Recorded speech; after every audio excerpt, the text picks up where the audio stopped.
The war of words between the U.S. and North Korea has escalated, with Donald Trump warning any threats would be met with fire and fury, and Pyongyang promptly announcing it was carefully examining a plan to attack an American military base in the Western Pacific. Tensions on the Korean peninsula have been running high since North Korea's 2 intercontinental ballistic missile tests last month and 2 nuclear bomb tests last year, which has led to increased sanctions on the already isolated nation. Territory in the Western Pacific Ocean is used by America as a strategic military base. Almost a third of its land is controlled by the U.S. military and about 6,000 American troops are based there.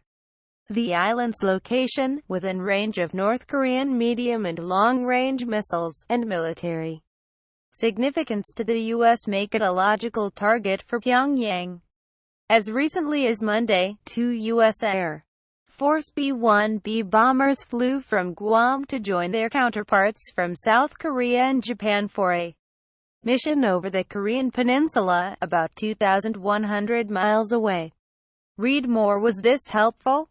Thank you for your feedback. But despite 2 unpredictable nuclear-armed leaders trading barbs, most observers believe the possibility of conflict remains remote, with the North Korean leadership using its nuclear program as a bargaining chip rather than an offensive weapon. Jean Lee, Wilson Center Fellow, former AP Pyongyang Bureau Chief. U.S. Air Base in Guam threatened by North Korea as Trump promises fire and fury. Read more. No one in the region, not even North Korea, wants another war. But Kim Jong-un is going to push it as far as he can to get what he wants: recognition from the United States that North Korea is a nuclear power, and legitimacy at home as a ruler who can defend his people against the big, bad U.S.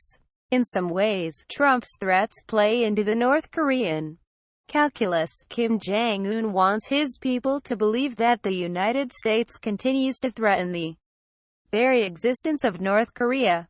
That fear-mongering brings the North Korean people together, and justifies the regime's diversion of precious resources into building nuclear bombs and ballistic missiles. What I'm concerned about is a miscalculation or a mishap that could force troops in the region to take military action.